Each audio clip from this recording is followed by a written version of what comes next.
All right, welcome to today's workgroup meeting.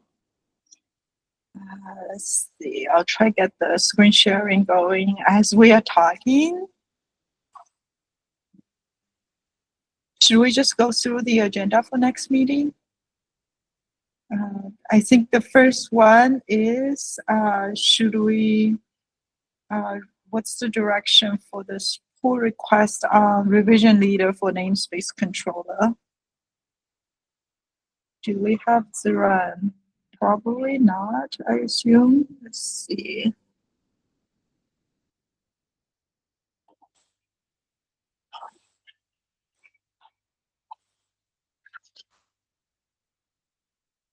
Thank you, Keith.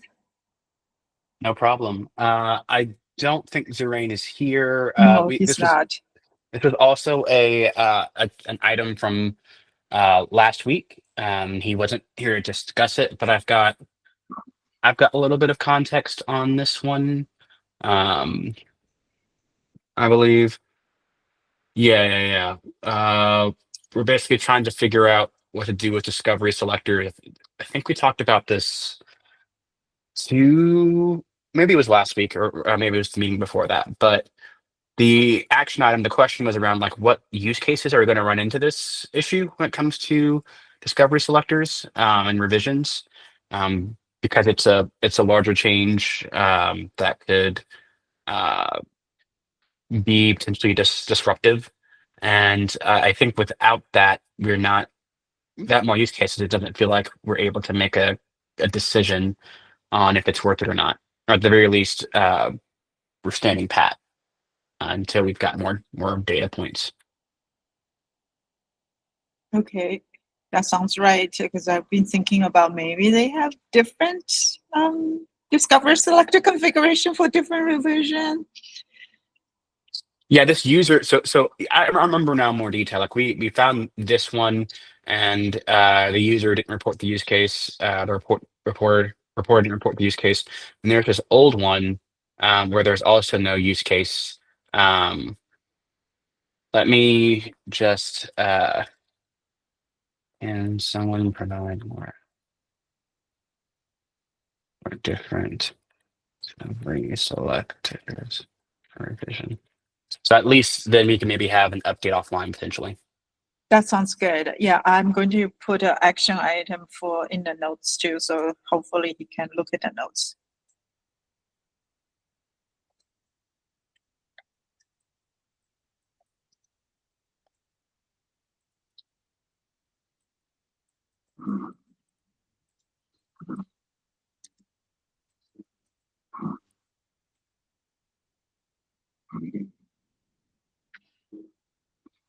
All right, sounds good. Keith, should we move to the next topic on dual stack? Yes. So this is me and some folks at Microsoft checking in after the status of dual stack in Istio.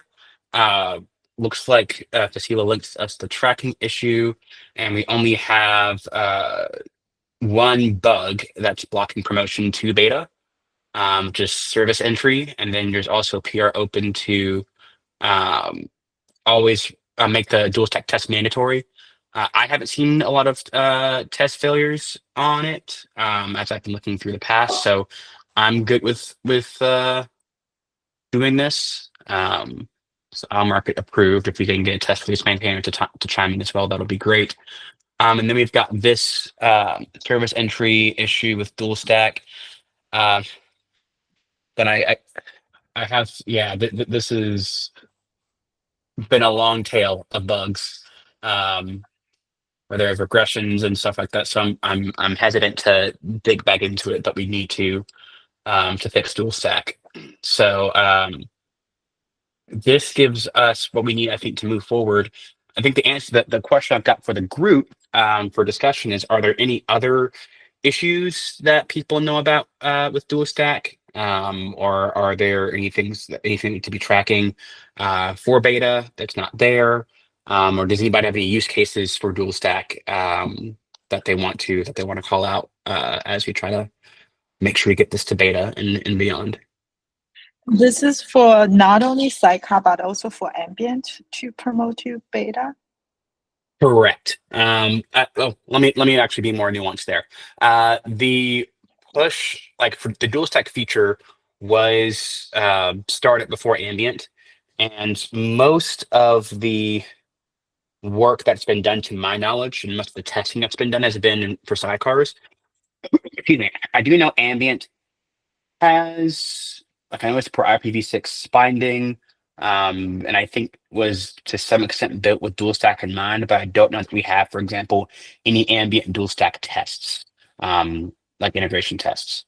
There Um, are, they are not mandatory yet. There is an open issue, open PR to change that. I'll drop in the notes. okay, and I think Fasila's got a link to, or rather, it's Fasila's issue that she linked has that PR in there. Oh, I was saying Yes, I it don't know. did. I don't know that we have ambient dual stack tests. I might be wrong about that because John says it's a better, we've got better support in ambient. Even for waypoints, John. Probably not for waypoints. Okay, so we've got good dual stack for Z tunnel private. So okay, that's probably an integration testing gap that we want to close. All right, I'll Yeah, let's make note recommend that that. because if you look at the item she opened, it has a make ambient dual test mandatory, but that's probably just for Zeta now, so we Oh have yeah. to make sure. Yeah. Oh, good catch. Yeah, ambient dual. Yeah. Yeah, we're running the okay. This would run the ambient integration test. Good. Okay, so this would cover that. That's so Mike's link was right. That would cover the ambient integration stuff, which should reveal if waypoints are broken or not. Um, okay, okay. This would be a good first step. Assuming it's plumb through everywhere, but yeah, this would be a good first step. All right, great. All right, I think that's everything on What this about ticket. docs? Is there anything else we need to do as far as doc wise? I assume there may be some configuration. Yes, that's a good call. There's some Helm chart values. That's a great call out. Double check waypoint support, and then enhance docs to ensure to cover configuration, and Another then related. Oh, go sorry. ahead. Sorry. No. The only thing I It's was going to good. say is potentially remove some of the config / enable dual stack by default for GA. Oh, right. That is true. If we enable it as beta, yeah, we'll have to think about the default also. Right. I have a related question. I assume this is dual stack, like dual stack configuration for the entire mesh, but not like an interrupt between single, dual. I believe that's the case. There's, I'm trying to remember, there was an issue at some point about like the gateway receiving single stack and then sending to dual stack inside the cluster. Um, like a ELF or a IPv4 load balancer IP and an IPv6 for everything else inside the cluster. I don't know that we support that. It's one of the reasons I was asking about use cases. Like if folks have or know of dual stack use cases that you want to make sure we cover, that would be super helpful so we can make sure we're not missing anything major as we look to make a beta push. Um, Depending on what's, I mean, I don't know. I'm not super stoked at trying to get this in 127. We might see, since it's only one outstanding issue enabling some tests, we'll have to just sort of play it by ear. But there's a slight chance we could get this in for 127. Pretty confident we can get it to beta in 128. And so with that timeline, if there are any use cases that people, if we really want to make sure we cover, we should make sure we call those out. And also that would mean that that would also mean that new features moving forward need to be dual stack aware and dual stack compatible, which is uh, that's just something for us as maintainers to think about. I see Ian's comment about checking to see if it's a blocker. I think it is. Like only the last address that you set in service entry is effective. So it's a mismatch between the API and the actual behavior. And we're only sending a single IP to Envoy. So that feels pretty bad as a blocker. And it looks like it also affects V4 a single stack. So I think might just be a Go ahead. the whole thing is kind of weird because you can have multiple hosts and multiple addresses, and like, what are you supposed to do? Like the API might just be thorny. So you're saying this is on the service entry addresses, which means that you're saying for this service entry in the service catalog, you should go to one of these addresses. And okay, so I guess that's fair. Like it's ambiguous. So are you supposed to pick randomly, or are you supposed to pick the last one? Is that what you're saying essentially? So that the API is underspecified? Yeah, kind of. Like if you say my service entry defines these 5 host names, and it has 5 addresses, VIPs. Are we supposed to pair them up? How do we resolve that? Like if you use the auto allocator, you'll get a VIP assigned to each host name individually. That's nice. With this, I think what you're supposed to do is unknown, and then how that maps from onto dual stack is even more unknown. So that's all I was sort of getting at there. I'm curious as to, so I think we've got an example, like on the service entry documentation, like on the main page, you've got an example where there are multiple addresses defined for like Mongo or something like that. What has been the expectation in the past? Because I haven't used service entry as much. What's been the expectation in the past? So my immediate thought process is what behavior are people depending on today?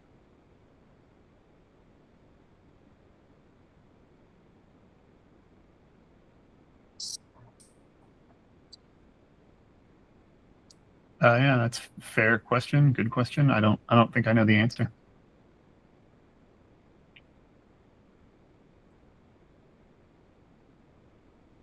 Looks like service entry has multiple hosts, not multiple addresses. Oh,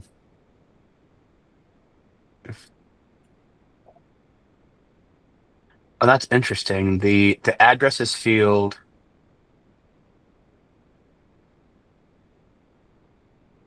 Incoming traffic will be identified as belonging to the service if the destination IP matches the CIDR specified. So it's a matching field, not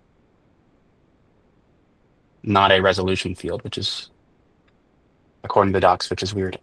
I've got to read up on this one because I'm actually not sure about the semantic meaning of the field. I don't think CIDR's ever matched in host header. Now, should they have matched? Probably, but we have a problem that our APIs and our implementation are not necessarily the same, and our APIs were not necessarily well designed.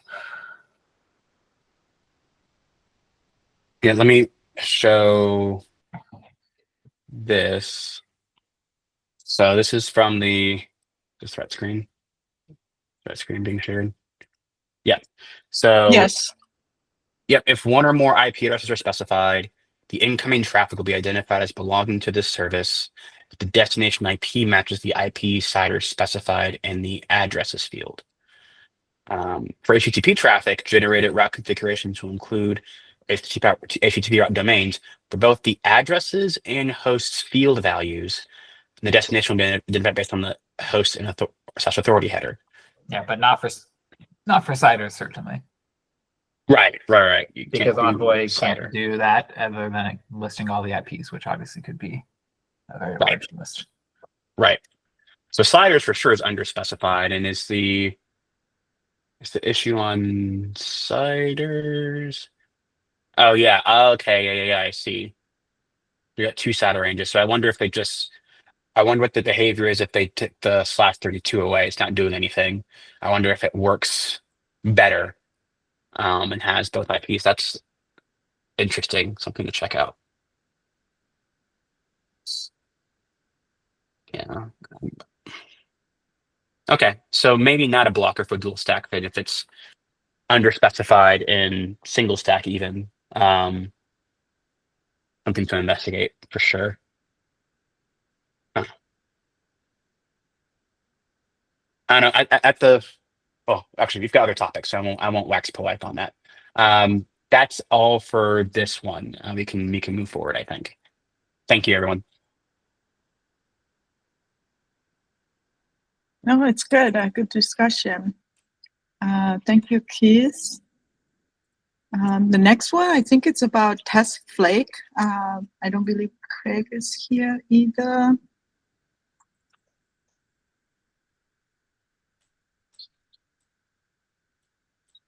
I think the TLDR here is that Istio X weight no longer exists, and so the doc test relied on that heavily. And so there's no way for the docs test to sort of wait for reconciliation, or wait for a certain condition to be true before moving forward. And so Craig is looking for smarter guidance, versus just adding a bunch of sleeps. They wait until deployment is ready. But it's not deployments that we're having problems with. It's every resource type. So all policy, config map changes, everything that might cause some kind of reconciliation.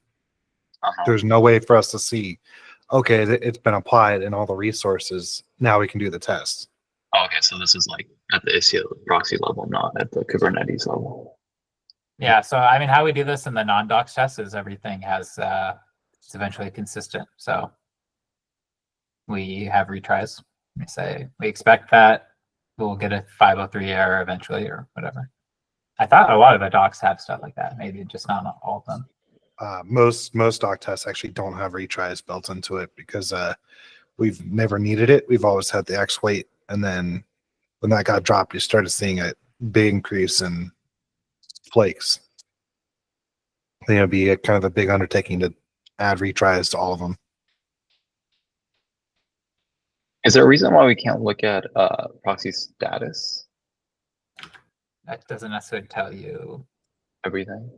what, like, yeah, it doesn't tell you, like, you apply to config and then you look at proxy status. What are you waiting for necessarily? Mm-hmm. Right. You don't even You need the necessarily know that context. a config could have no change for the proxy either.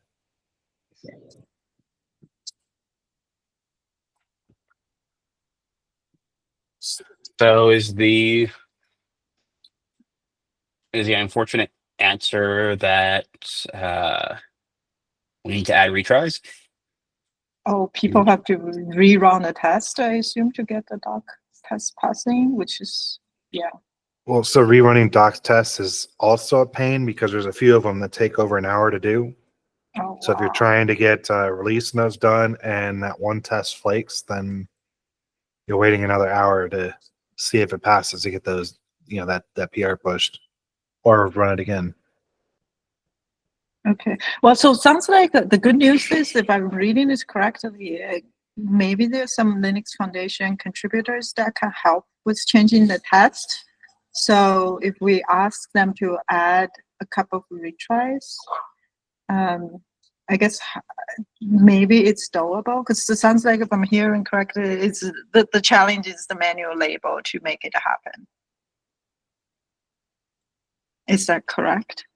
Yeah, I think the ask was to see if there was a better way to do it than just to only retry. But if that's the only option we've got, and that's what we've got. I mean, could we have a test only build of Istio with the X weight command built back in?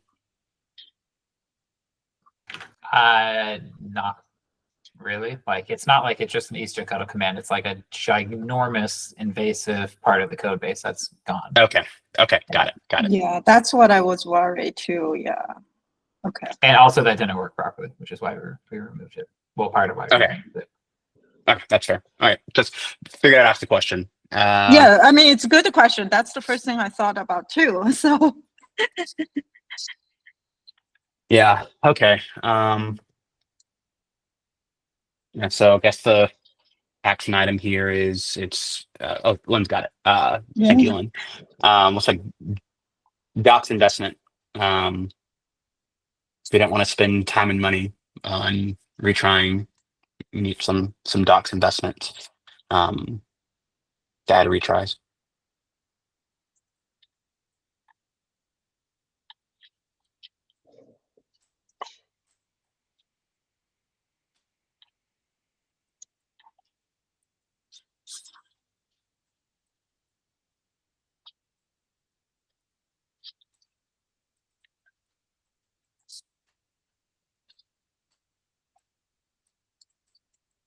All right, so would that be good for this one, the action item?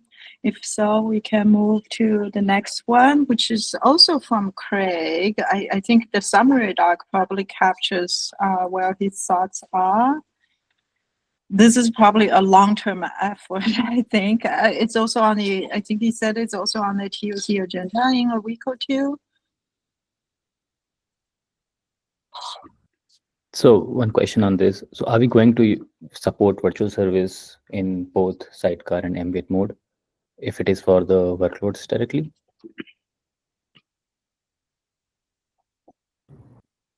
I think I've looked through this in the past, but from my 2 cents is we have to, whatever decision we make, we have to be intentional about it. As I don't think things have ever gone well for us. We've had a thing that works sort of, and then we try to rein it in or change it and break a bunch of people. So I think we need to be decisive one way or another. I also think we have to be very purposeful about our incentives.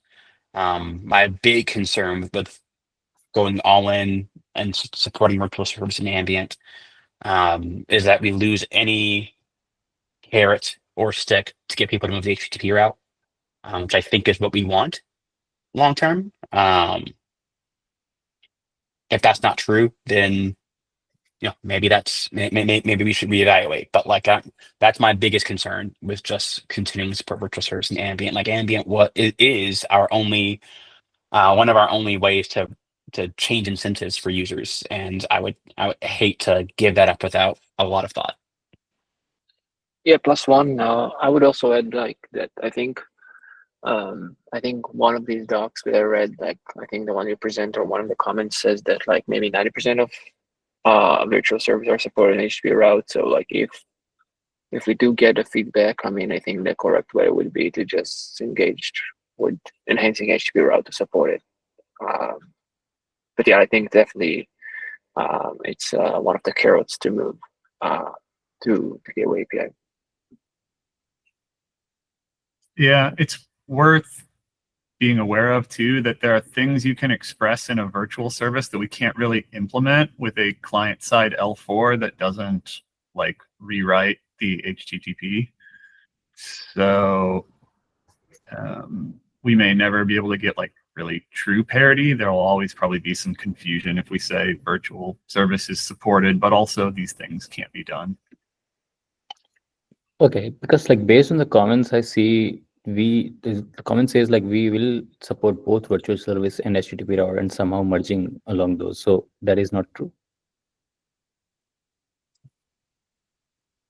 I mean, I think the doc is mostly proposing the same question you just asked. Like what we actually want to do. I don't know that it's prescriptive about what we should do necessarily yet. That's my take on the doc, at least. Cool. And honestly, I don't have more context other than what Craig puts in the doc. My understanding, but based on reading the doc, is he's proposing this because he's thinking ahead. In a couple of releases later, at some release, we want to promote ambient to be the default, which we talked about a lot in the past. But one of the challenges to promote to the default is about the classical service, the classical API. What do we do about them? So I don't know how much from the user is asking. I guess that it's unknown to me. I'm going to pause here. Mike, I think you had your hands first. Yeah, just to add a little bit of context, there was a thread in Slack that Craig tagged me in yesterday where another user was asking like, hey, I'm new to Istio, should I start with virtual service or HTTP route? And was trying to kind of like walk the decision path, and he didn't have any like clear need for like things that were only in virtual service, but ended up at a point of, oh, I should probably start with virtual service just to make sure that if I need a thing that it's available.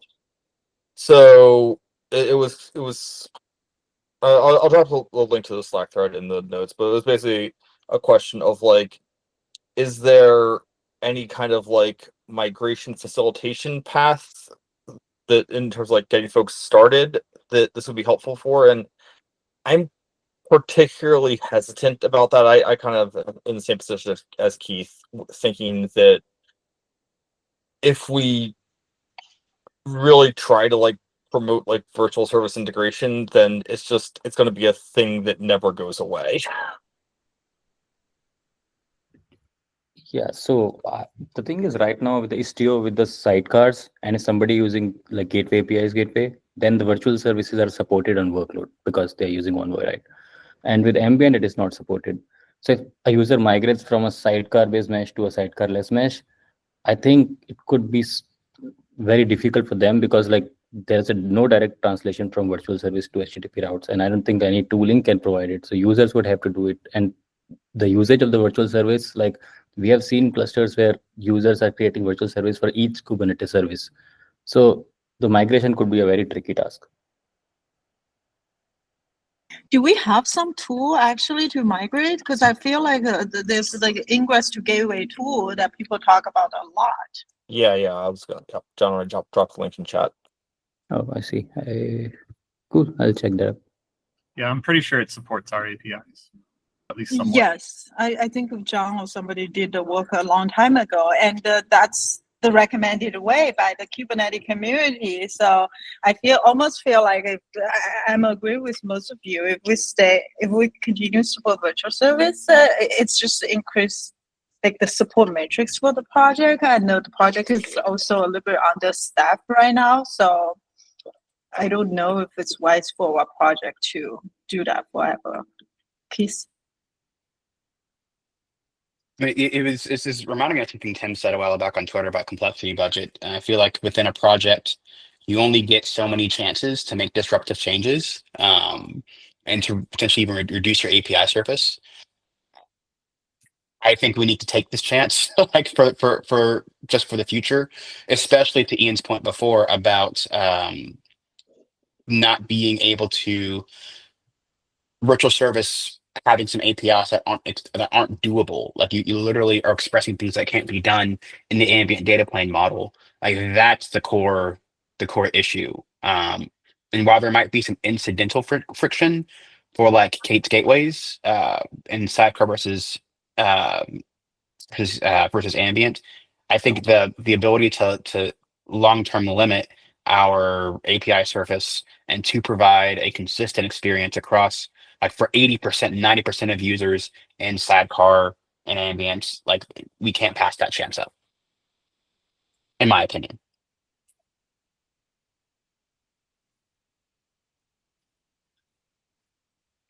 And I Yeah. think that also means if we agree with that direction as a community, and a couple of quarters or maybe a year or two down the road, when we look at making ambient the default, depends on the adoption curve, right? This is not going to be a blocker for that, making ambient to be the default.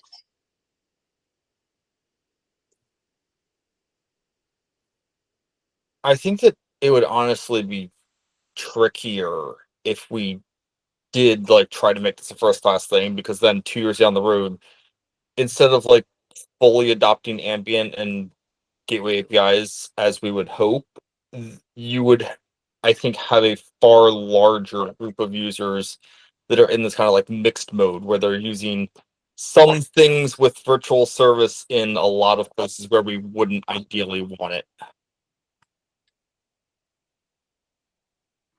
Right, totally. Ian, I think we talked over you. Did you also have a hand?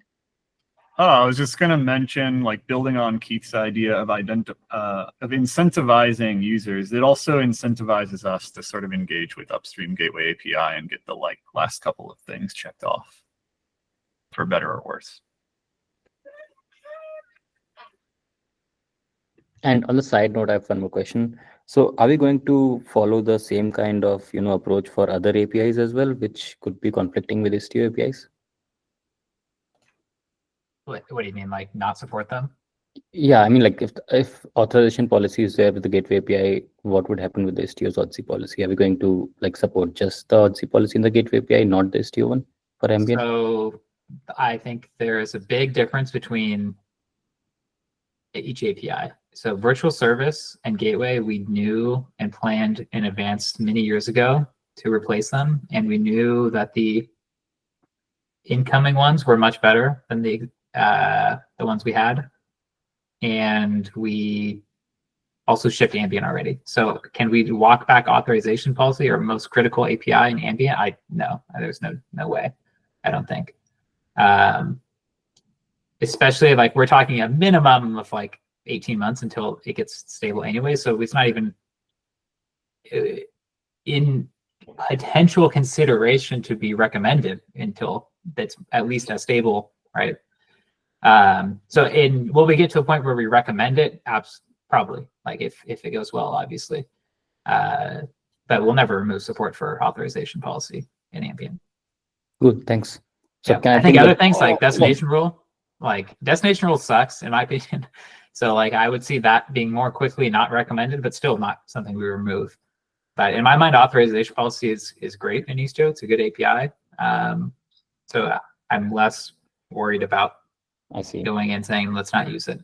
So in general, can we say like probably the security APIs would still remain with Istio, like the Istio native security APIs? I think a more broad answer is like every API that's now GA with ambient would never be removed. No, I mean like then like recommendation can vary, but like right now destination rule. I mean, if we support envoy filters, which is another discussion, like nothing would be removed, but just like the recommendation would shift based on the stability of the open source APIs or not, like the vendor. That makes sense to me. That's generally how we've done it in the past for other APIs that we've stopped investing in. Like they stay, they're frozen, and they kind of just sit around.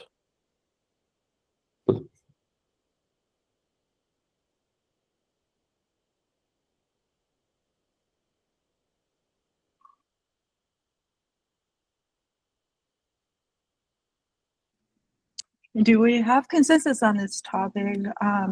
If so, I can write some quick notes. Yeah, I think consensus is while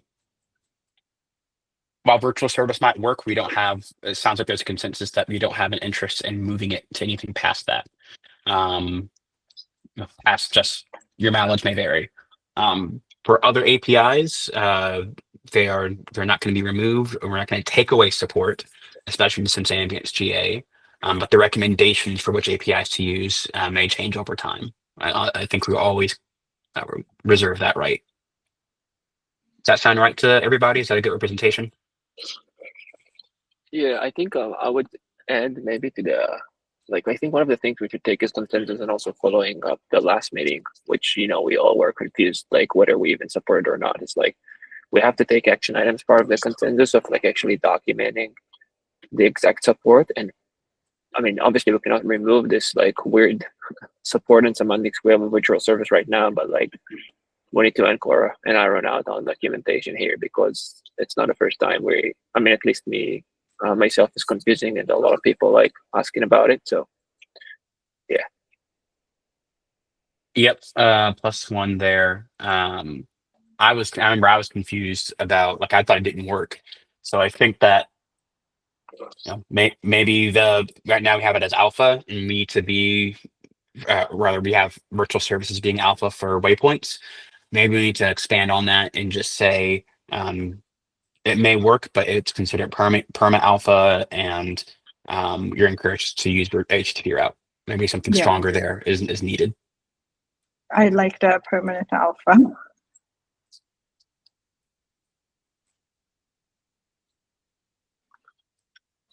Feels like we need a better word for that. I was just Alpha thinking still that. implies that it'll advance at some point. Maybe like frozen or something. Yeah, I remember being similarly confused for those like for that year or two before I started working on Istio, where I was using Istio, and like the Istio and cluster operator was what was the word in? It wasn't deprecated. It was discouraged or something Yeah, like that. discouraged. Yeah. we're trying we're trying to say please don't use this, but not like making people panic. So maybe a meta point for like TOC and maintainers is to figure out maybe a separating our like within feature status. Maybe we chop off experimental and make it the same thing as alpha and add like a I don't know a graveyard or like a zombie resource for lack of a better term, where it's there, but it's not going to be prioritized, not guaranteed to, not guaranteed to keep going. Like those things where we can't do upper route because it's already been GA, but we're not encouraging people to use it. That might be worth thinking about as a meta point. Yeah, the only difference I can see here is we did remove the cluster operator support, right? This we probably want to remove it. Well, we still have it when it's in alpha. True. Yeah, I think it's because I don't know actually how we were. Yeah, you're right. I don't think I ever progressed past alpha. I think the word that we're looking for would be more applicable for something like proxy config, where it like the proxy config CRD. Because proxy config CRD is like been at beta and we probably won't ever progress it past beta. Similar with envoy filter, etc. Yep. That sounds right. All right, I tried to take some notes. Should we move to the next item? Feel free to add additional update if I didn't take the notes accurately. I think the next one is about ChainGuard community. Do we have Yuanning on the call? I don't see it. I think this is just an update from last week. Oh, okay. Thank you. Yeah. So just that he's made progress on what he Nice. was working on. Oh, that's great. Okay. Yeah, sorry about missing the calls myself for the past few weeks. And John, I think you sent this in the chat. Yeah, no, so glad this added. I just wanted to bring this up. So like there is from Lior and Ariane proposal to add authorization policy into Gateway API. Anyone that's interested in Istio APIs obviously should be involved in this. And we from Istio, I think, should have kind of a formal expectation on what we want and don't want out of this proposal. Like, for example, the current proposal doesn't cover like the needs of waypoints, for example. Is that a problem? If it's merged, we have two authorization policies. How do we handle that? So there's some questions that we need to answer, and the sooner we answer them, the better, so that we're not like late in the game and trying to like walk back anything that we found that we didn't like. One comment I say, like, maybe it's a good place to also get feedback, but like as John said, I very much prefer feedback on like in writing. But so obviously we need to see what comes out of this policy, right? Like currently this policy is mostly focused on things that are only L4, put it this way. Reasons for iterative development and or lowest common denominator. This scope could be extended, but I think we'll definitely need like more people from different implementations to see what are the features we want to support. If it also covers all 7, and like to the point, I think a lot of the ambient users at least would probably only use L4, right? And therefore, such a policy can be useful for them. And I obviously understand the like, okay, what does it mean? What's the semantics between people that also use L7, what policy they use and everything? But like, that's what the PR review should deal with. By the way, Well, it's not really. Sorry, go ahead. Go ahead. No, go ahead. Yeah, I was going to say, like, it's not really in the gamma spec for the gateway API community, how Istio will interact with the API and our existing APIs, right? That's something we as a community in Istio need to figure out.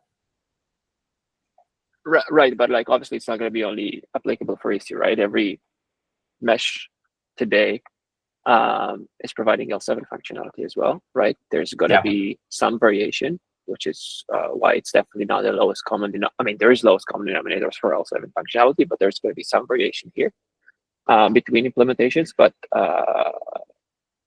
again, like there's going to be probably some implementations of this API that could use it for only L4 stuff, or even like, you know, mesh users that are not really utilize L7. So I think like all that to say that like these comments are applicable also to the wider community. So just please don't just do them in this forum and just bring them then to the wider community as well, because it will help incorporating this there. Yeah, that makes sense. By the way, just curious, why would you not consider a network policy if it's just for L4? Short answer, go read John's blog post.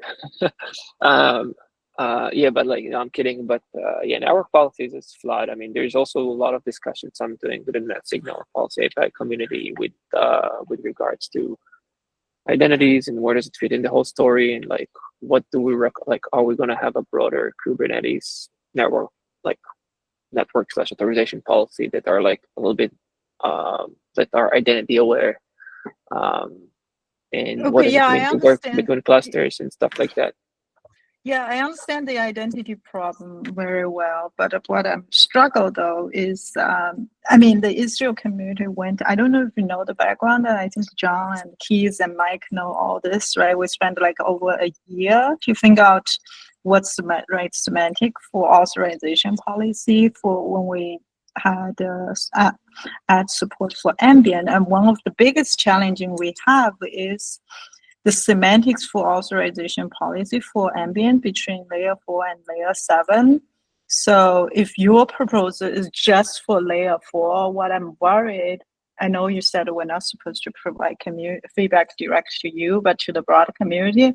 But since you're the author of the PM, what I'm really worried is if you don't have what you have, if you don't have where you are going with layer 4, layer 7 authorization policy in mind, you may find yourself ends up needing to change your layer 4 focused authorization policy when you design layer 7, because we really spent like over a year on this whole thing. Well, so yeah, this is awesome, and I think that's where we're looking for, right? Like if there's this lessons learned, I mean, at least from my perspective, I think Istio, I mean, APIs, I mean, do you feel like it's a success right now with like the API we landed on right now? I think like I would very much like to prefer to implement an optimization on top of what we have right now. I think a lot of users of Istio are confused by the definitions and the enforcement points. So if we have any lessons learned from it, which we could implement in Gateway API, I think will be useful. And yeah, I mean, definitely, I think it's definitely worse. So I'll take an action item to also maybe add some sections about how L7 would look like. And but definitely the feedback is going to help me incorporating this, because you guys have probably much more experience in this space from Istio users. Yeah, I think the biggest issue that people have with Istio policy is it's unclear when to use what policy and when it applies. And so I think the worst case scenario outcome is that go do this, and then in the network policy working group, they go do service account based identity. And now we have 4 different APIs to do authorization policy, and it's actually made worse. Even if that second part, the network policy group doing stuff, doesn't happen, I still worry that even a better API, having a good API and a bad API, ends up being more confusing than just having the bad API. But I wouldn't even say that it's bad and good API. Like the API is basically identical, right? This proposal is like copy and pasting from Istio, essentially. And I'm not saying that's a bad thing. Like it's copy and pasting because the Istio API is actually not terrible in this regard. I think maybe not amazing, but I don't think it's so bad. Like, it is complicated in the fact that it's a triple nested list, but that's the same thing that's copied in this proposal as well. And it's pretty hard to get away from that unless we move to a more like DSL approach, like cell or something. So that's my biggest fear, is that we just end up with more policies and more confusion. Are there any, I mean, you know, we talked about like some of Istio ambient GA users, right? Like complaining about, I think we talked in one of the last KubeCons, you and I, about like, you know, enforcement points, you know, your plan authorization policy in Istio, and like selectors mean Z tunnel, but then waypoints. And there was also this person that was here in a few of the recent meetings, which this discussion that had led to us implementing this selectors also in waypoints. So there's a few gotchas and weird stuff that we got feedback after ambient was launched. So I'm interested if any of this feedback can be incorporated to this. Perhaps it could lead to the good API versus API. I don't know, but like if there is some semantics that currently Istio are not able to implement or change because of backward compatibility, if we're able to do it here, I think it could be a win. But I understand your fear. I mean, I think it has been for a while. I'm going to try to move fast for sake of time, but I think my concern with seeing this in Gateway API, and I'll provide this feedback in the PR. But I think one of the bigger UX issues with Istio's APIs today is the fact that it's one resource serving two different roles, and you're really looking for, like in the past, the reason we didn't go for two different resources was because of time for ambient. I would like to see Gateway API and NetPol consider a different approach, because I think it's cleaner for users. Not only that, but the idea of what identity means at layers 4 and layer 7 isn't super intuitive. Like at layer 7, when it comes to layer 7 identity, I actually think more about human-oriented identity versus machine identity, JWTs, OAuth, etc. And again, I'll put all this stuff in the doc, but I'm just going to call out that I want to the not PRD, what's the term? The GEP looks more like looks like a very similar to Istio APIs, and not saying that that's bad, but I don't know that we want to continue bringing Istio context. Or let me say it like this: if there's a way to get to move towards something better for the ambient data plan, I want to consider that versus just use what we already have. Okay, I'm done. Yeah, just one comment because it was repeated 2 times. First, like one small note, I think human identities are more for north-south, not like L7 versus L4. Like it's north-south versus east-west, I'd say. So you can have an L7 traffic east-west, which is going to be still a workload.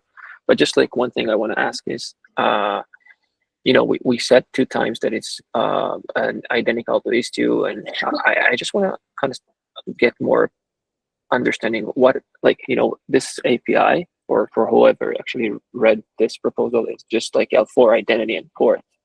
I'm not sure how wild we could go away from Istio, and if we want to go away from, so I'm not sure what the practical parts of this proposal are like kind of bad as it is right now. So if that would provide a more useful feedback of like what parts of that were copied or not from Istio are probably problematic here. And I think Lynn's feedback is about like thinking about the intersection with L7 is definitely useful, and that's most of the feedback I'm trying to get.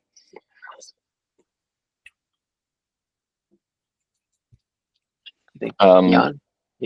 Yeah. Generally, like with the way our API works, I think it's actually pretty good, but we have some confusion because we've conflated the capabilities of our different proxies with like how we call it. So when we say L4, what we mean is this is enforced by ztunnel, and that has led to confusion.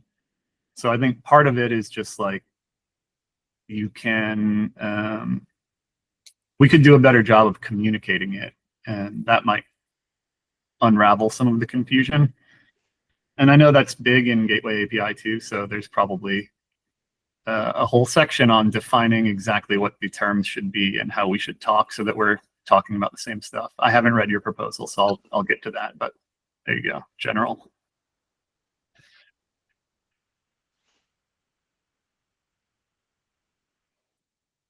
Louis. I mean, so there's a lot of confounding issues, right? Like at L4, you have implicit attachment points versus L7, you can have explicit attachment points. That creates a lot of pressure on the API surface. Delegation of authority, right?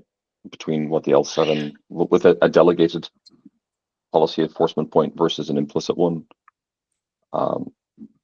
Whether you want to partition the domain of the policy as the top level API concern versus the kind of the delegation and combination part, right? So do I have something like Istio authorization policy which spans the L4, L7 domain, but has consistent semantics and merge semantics across the different enforcement points, or do I create one policy per L4 and then another policy for L7, right? And then if they're not in harmony, you get all the issues that Lynn talked about. Right, so that's, and then the other thing is, can I read a policy and understand the system? Right, and that plays into the whole partitioning concern. Right, if I put L4 only policies into an L4 only resource and L7 only policies into an L7 resource, but I attach them to the same thing, I have to read both to understand what's going to happen. And so the kind of unit of edit really does have effect on cognitive load. And that should be a big concern in the API as well. These were all big concerns in the iteration of the authorization policy API for ambient. And we did, as Lynn say, spend many months talking about them and are still dealing with follow-on issues from those decisions. And what are some of the what are some of the immediate conclusions? I mean, so I don't know if we even yet have enough real hard feedback. I think, like, obviously users coming from the sidecar universe were used to one thing and now have to get used to something else. Right. For greenfield users not coming from the sidecar universe, I think the biggest problem is probably the overhang of workload selector in the authorization policy API versus the use of target ref selection, right? And the kind of overloading semantics of, well, which one do I use and when? Versus maybe, say, using target ref to target ref a deployment, or like a plural selector that was a little bit more semantically aligned. Yeah, so one of the alternatives in this, by the way, there is no preferred alternative here, but like one of the alternatives in the gap is target ref service. But then when it gets weird, I think I listed there. Yeah, I mean, just to also be clear that I think other mesh implementations of this proposed API would probably not have this distinction of two different enforcement points. I think, unless Cilium does. Oh, actually, Cilium does probably. Right, they do. Yeah, so I think most of the confusion is comes to Jan's comment about different enforcement points, and I don't think it is solved in Istio by any means.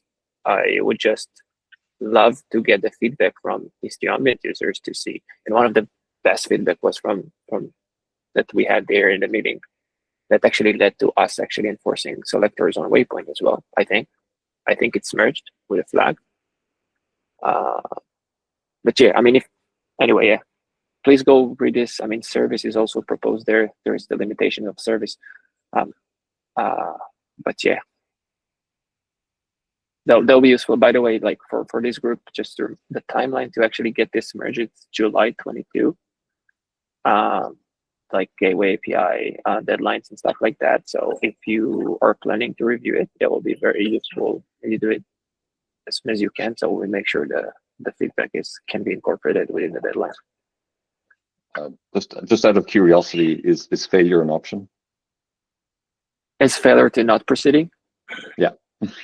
I mean, everything is an option. I mean, you could. I mean, definitely not a result that I would want and others. But I'll definitely prefer getting like more practical feedback and see what we could improve.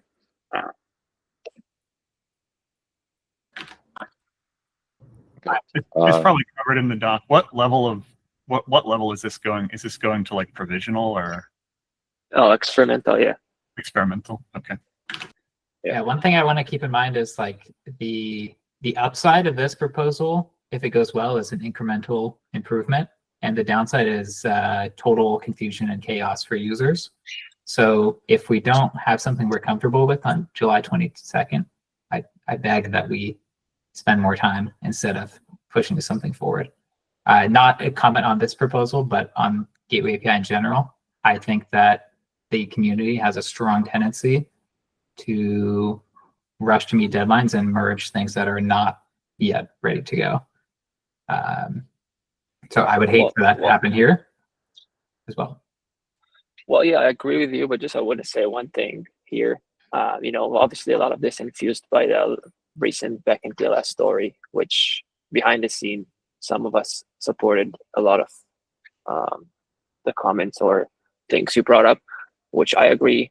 I think it was sensitive due to different things. And I'm definitely happy we're back in, like, with the changes you pushed for. So, like, with that said, I think back in TLS policy, with that said, I think the communities somehow, some of the communities also kind of responsive to changes and trying to get things in the right direction when they're flagged. So I wouldn't say like communities just like, merging some stuff and like not caring about this. And I do agree 22nd July is an aggressive timeline. I would also happy to collaborate on asking to postpone it, but yeah.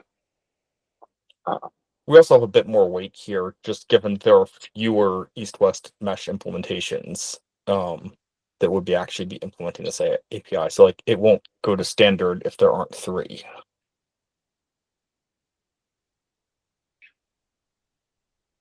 Of what's likely Linkerd, Selenium, and Istio. Unless I guess you could count Google's mesh as potentially a third implementation. Yeah. Anyway, I think we'll probably need the agreement between all of them, and not gonna just like, unlike Gateway north south, not gonna. Yeah. Yeah. I mean, there's before already. No, I'm kidding. Sounds good. Please, you, as I said, you probably one of the communities that's gonna have the most useful feedback. Please try and incorporate like the feedback if you can. Obviously, not proceeding is if it's under your interest. So, don't leave the feedback. But I think I would very much prefer to have your feedback and see if we can do something. And even if it's after the deadline, as long as it's going to be good, I think it'll be useful. All right, thank you for bringing this up. Be careful what you wish for, Leor. You might get more feedback than you can handle. Probably more. I have 7 documents to send you right now. So. Like 100 pages. Yeah. Well, I think I've read at least half of them, Louis.